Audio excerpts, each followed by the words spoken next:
Joining me now in the studio to talk about the multiple plays that will be happening in Gananoque at the Playhouse, I have here with me the managing artistic director, Brett Christopher. So, I need that intro. That's a good. I'm going to record that and save it. You are, yeah.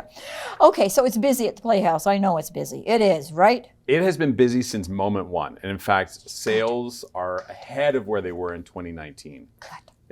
People are very excited to be back in the theater. They want to laugh. They want to enjoy. They want to just take everything in. Yeah. So why not? And I think we talked about it before. The season was really designed to excite people. Yes. Lots of music, lots of jokes.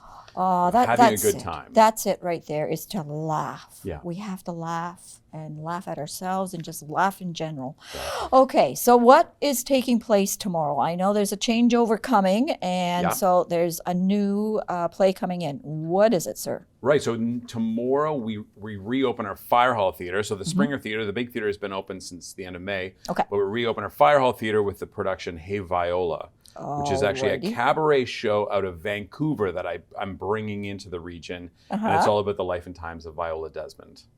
And I thought it was perfect celebration for Canada Day. It's this Canadian icon, Viola Desmond, this black businesswoman who is such an incredible rights fighter in Nova Scotia. And so I thought, what a great thing to have around the Canada Day time. Good selection.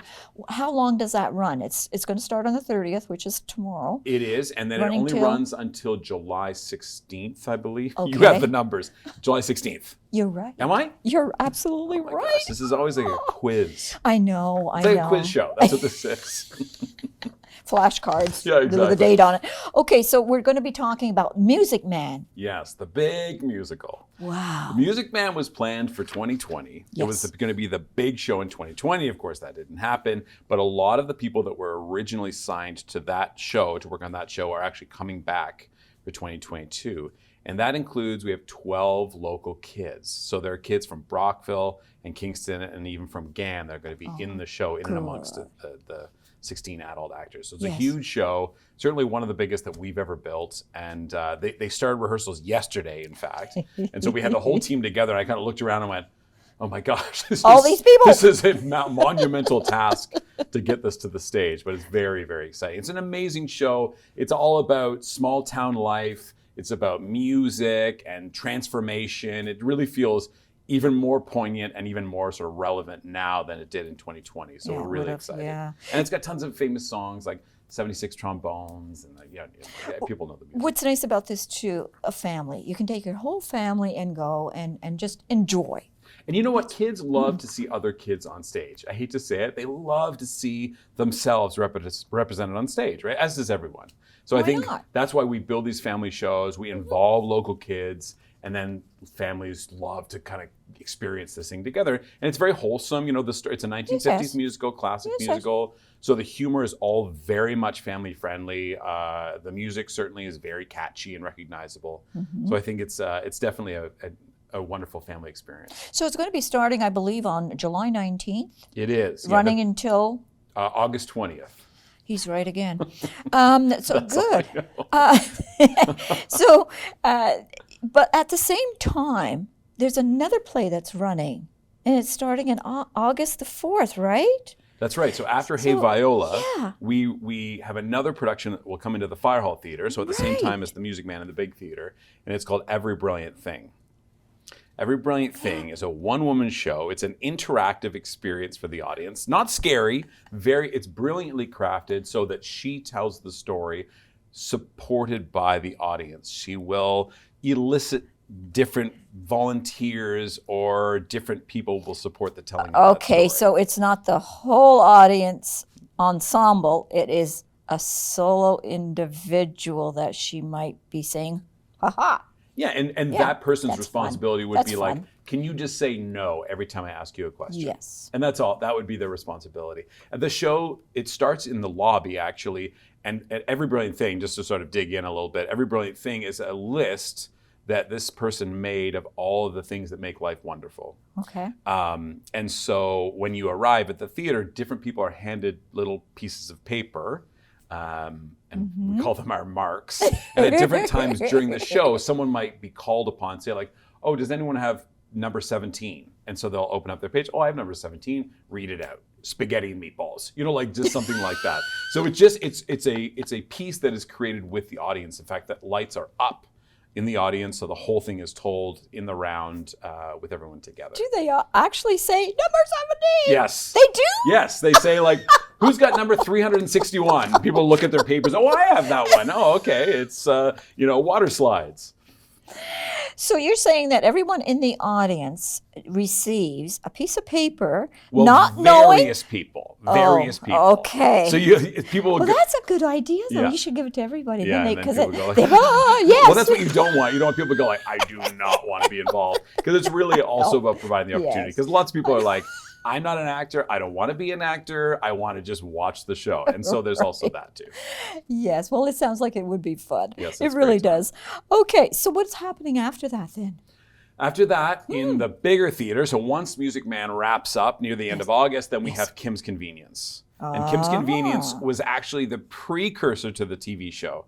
So prior to the CBC series, the hit CBC series, there was a play. It was started off as a little fringe show and grew and grew and grew into this huge sort of well-known play that eventually turned into the TV show. And it's a one act, like a 90-minute show, and it's the story of the Kim family, Mr. and Mrs. Kim, that are immigrants from Korea, and they come and they start a convenience store.